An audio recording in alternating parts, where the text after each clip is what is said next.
Welcome to the Heroic English Podcast, the place where we mix English fluency with mindset development.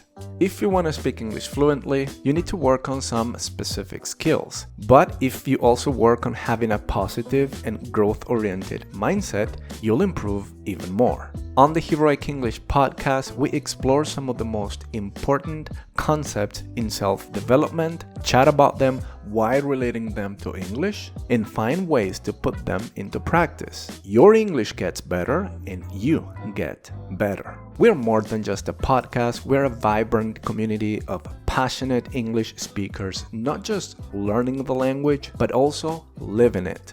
Join the movement, visit heroicenglish.com and follow the steps to become an English hero. Now that that's out of the way, let's get this show on the road.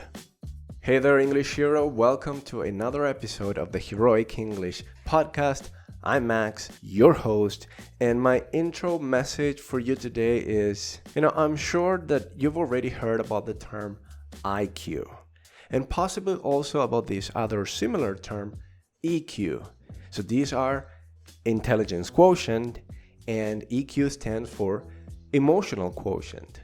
Now, what if I told you that there is another type of quotient that's highly relevant to our goal of speaking English fluently and confidently? That is CQ. Any guesses what that C stands for? CQ stands for, Q of course, quotient. That C stands for courage.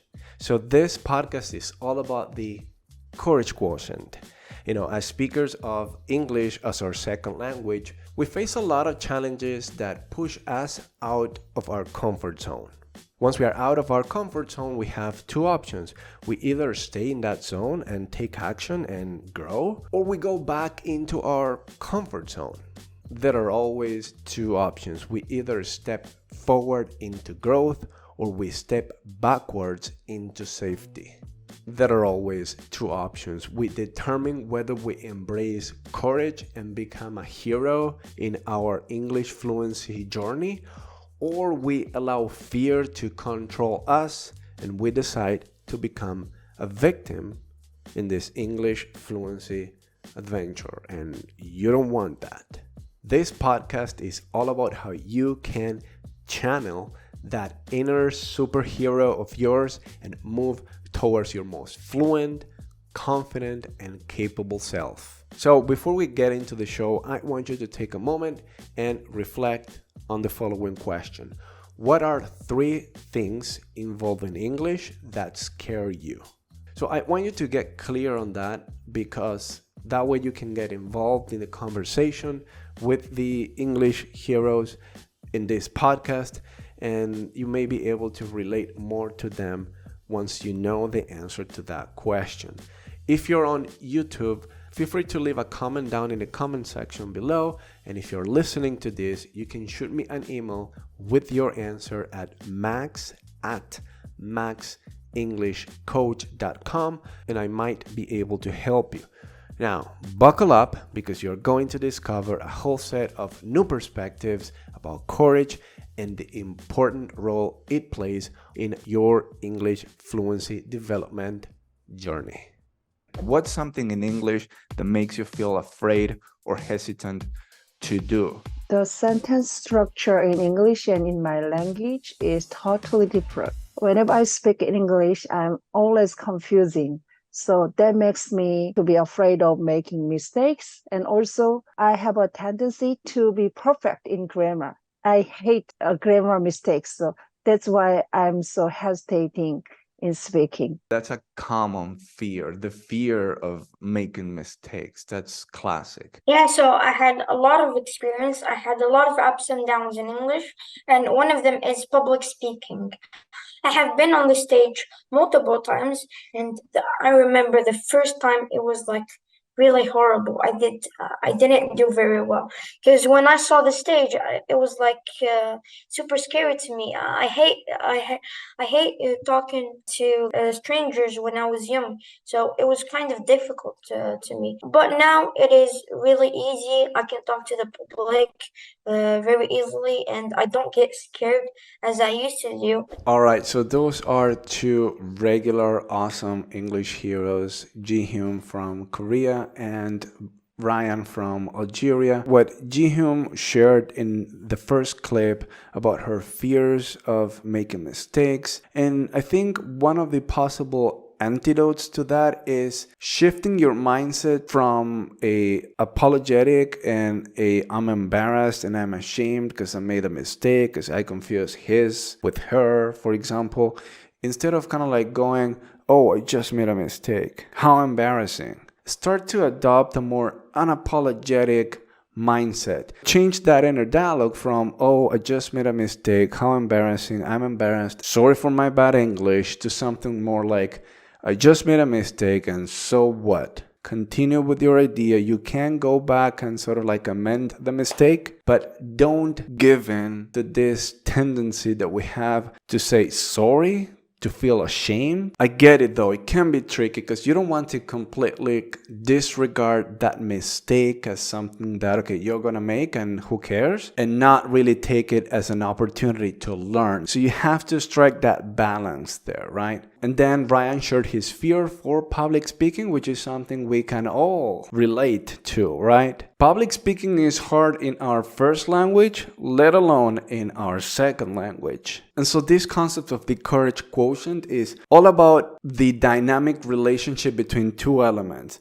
The willingness to do something versus your ability to control your fear. This is your drive, your courage, and this is your fear. Now imagine that these are two levers. If your courage and your willingness to do something is a 10 out of 10, and your ability to control your fear is good, meaning you're going to bring your fear down to a 1, then it's going to be easy for you to take action and do the thing, whatever that thing is. Now, Ryan was talking about his fear of public speaking. And I take that as, okay, Ryan had a good willingness to take action, to speak publicly, and his fear was also high. Say he had an 8 for wanting to take action, his willingness to act, and he had a 6 or a 7 of fear. All you need to do here is just really allow your willingness to act and your courage to win against your fear. Just focus on keeping your fear in check and just boost your willingness to act, and maybe convert that feeling of nervousness to enthusiasm and actually do it.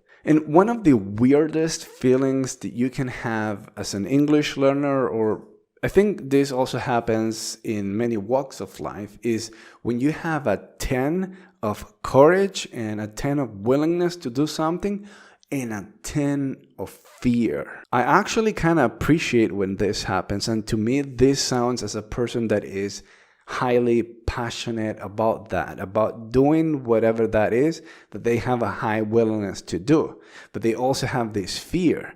So they are super excited and enthusiastic to do something, but they're also anxious and fearful, and there is a lot at stake. Now, when you find yourself in this situation, whatever step you take, either forward into growth or back into safety, however small that step is, it's going to create a domino effect for whichever direction you decide to go. Because, the tension is really high. What I recommend is always take a step forward into growth. It's similar to being on a jumping board, looking down at the water, and you either take a step forward and you let yourself go, or you just walk back and go down the ladders and you say, okay, I didn't do it, but that won't feel so good, will it?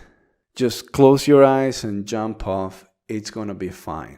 Usually I get afraid and I need to talk about something that I never talked before, It's a new topic for me. It's a new subject. And then it's really hard to talk about that because we never use our vocabulary to explain about something new, So that's my challenge. So what Alex is sharing here is also very relatable. We've all been in that situation where we go into the unknown and we start talking about something that we are not so familiar with. It's like there are longer spaces between thoughts and words and phrases, and we lack kind of like that lubrication between words and sound and sentences and phrases. You just don't flow so naturally. I would say just embrace the awkwardness and the fact that you're not gonna flow so well in the beginning, but like everything really, like the more you practice, the better you get at it. I have several things that scare me when it comes to English, and one of them is like understanding and using idioms, because the meaning is completely different from what you can figure out if you translate the idiom literally. I really appreciate what Victoria brought up here, and I actually made a video very early on in this channel, I mean like a year and a half ago probably, and it's about a concept that is said to be one of the most reliable predictors for the success of a person as a language learner, and that is ambiguity tolerance. What's your tolerance for ambiguous things, ambiguous situations that have to do with English? Ambiguity means that it's not easy to get, that it's not easy to understand. It's just hard to comprehend. And idioms can be that if you really want to focus on what they mean based on the individual words. Sometimes you just have to, get the global meaning and be content with it. The moment when you start to really break down the individual words in an idiom and start to make sense of, why do these words belong in this phrase that is an idiomatic phrase, that's the moment when you start to kind of like get a little bit lost in the weeds, so to speak, right? Sometimes you just have to get it. Like with the verb get, precisely, it has like 100 different senses, meanings, definitions, phrasal verbs, combination with other words. You're not a dictionary and you don't need to list down all the possible meanings, uses, definitions. All you need to do is just get it. I get it when I hear the word get being used, and I get it in terms that I can use it in that same way, and that's all that I need. Okay, sorry. I guess it's about making videos. It's like my general fear. So because of it, I still did I did not participate about challenges. It's funny with video though, because I feel a lot of people don't really mind like being here, for example, and you are on video right now.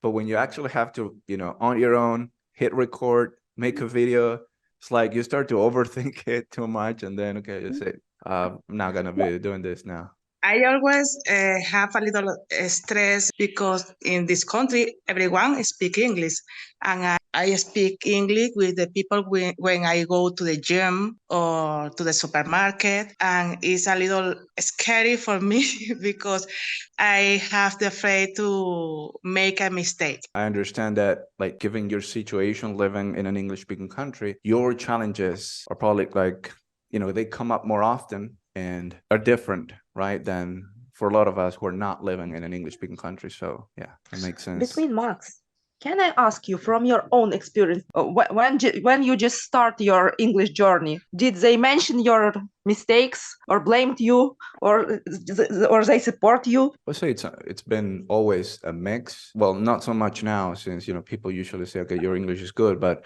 earlier I've been laughed at, I've been like corrected, people have pointed out my mistakes. I have a very broad, like the whole range of experiences, like from your English sucks all the way to that extreme, your English is amazing, right?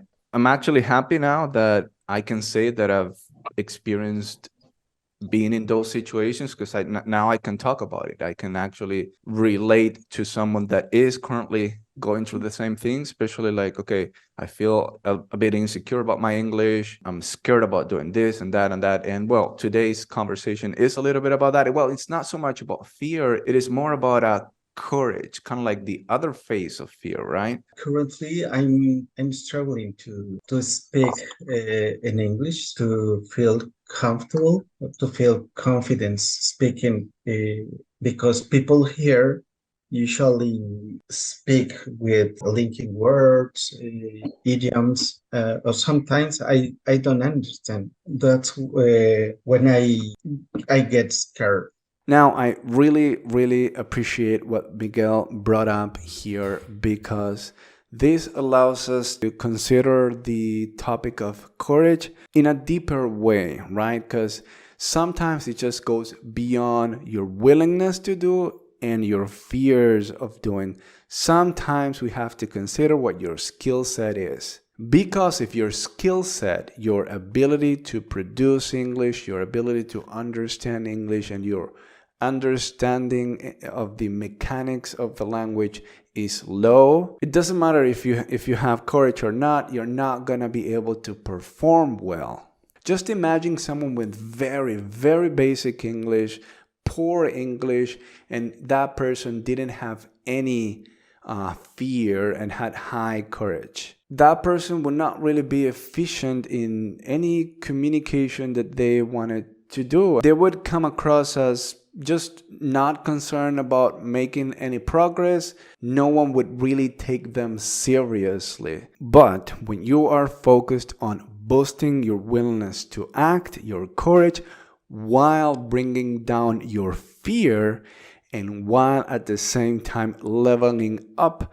your skill sets and your ability to speak English, that's a very powerful combination, and that's how you position yourself powerfully to really advance in your English, in your life, and everything. We're going to do a quick reading and we're going to get clearer on what the courage quotient is and how it applies to what we do as English learners. So this is a reading passage from the book, The Courage Quotient, and it's about the science of courage.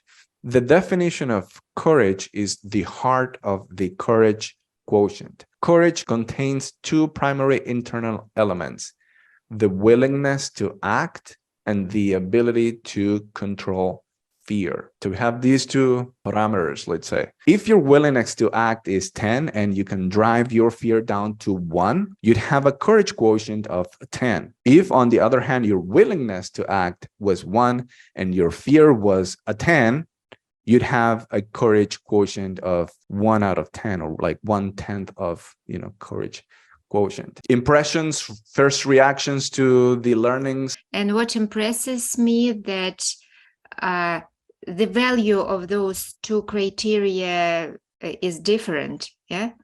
So, and it looks like our willingness to act values or weighs more than our ability to control our fear. And I think it can be also interpreted as willingness. Like, I don't have any choice but to act. That's a great point, Victoria. The fear goes down. I think fear is always going to be there, and I think it depends really on your character or on your specific situation, how much fear you're going to feel, whether that's a 1 or a 10 or a 9. I'm thinking specifically like in today's call about Miguel and Carlos. You guys are both living in the United States, so there's this fear of speaking in front of a group of native speakers. So there's a fear of public speaking in and of itself, like regardless of language, plus the challenge of the language. But for you guys, Carlos, Miguel, the other drive for actually being willing to do it is not so much I want to do it or I choose to do it. It is also I have to do it. I mean, your drive, I don't know where that could be. It depends on you. Like, okay, I have to speak English in front of a group of native speakers. Am I going to be trying to hide myself, or am I going to actually, raise my hand and speak up and, share my perspective on something, despite the fear being high? That's when you actually show courage. I'm always with a bit of fear to speak English.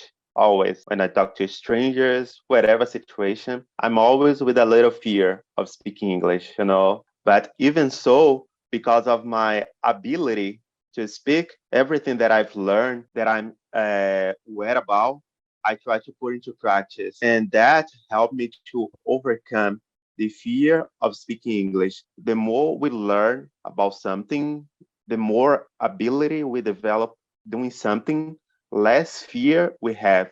Absolutely. And courage precedes confidence. And there's this quote that I often refer to: the actions of confidence come first, the feelings of confidence come later. So, in order for you to get to the actions of confidence, you need to show courage. You need to boost your courage and drive down your fear. And that's how you take action. Love that, Alex. Thank you for sharing.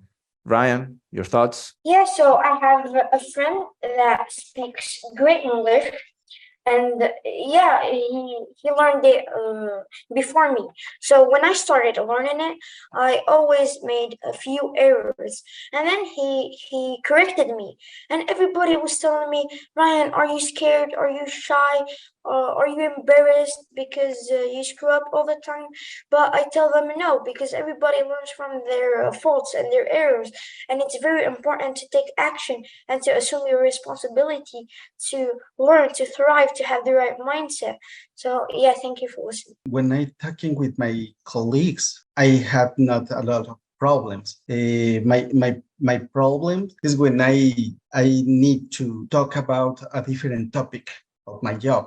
A lot of times with courage, I think it's not so much about like doing mental work or like, okay, I'm going to try to boost my courage somehow. And, just trying to convince yourself, okay, I'm courageous and I can do this. Sometimes it's more of a practical thing, in my opinion. Like, do I have the tools to be able to perform in this particular situation? And the also the tools of connecting speech, for example, they link their words, they reduce words, they speak faster and stuff like that. So The best way to overcome fear is to take action. Once we take action, the fear goes away, and the shifting the mode from fear to doing something. The more knowledge and experience you have doing something, more confidence you have to face it, right? So that's my answer. I relate it to when you're learning how to ride a bike as a kid. You're going to feel fear, and it's justified because, there is a 90% chance that you're going to fall and you're going to get hurt. But as you start doing that more and more, that 90% of certainty you're going to fall is going to go down to maybe 1%. And the fear is going to be so low because, it's unjustified that you're constantly going to feel fear. You're going to be scared for something that is only 1% chance it's going to happen. I might be scared because I don't really understand the topic that I'm going to be presenting so much. What is that telling me?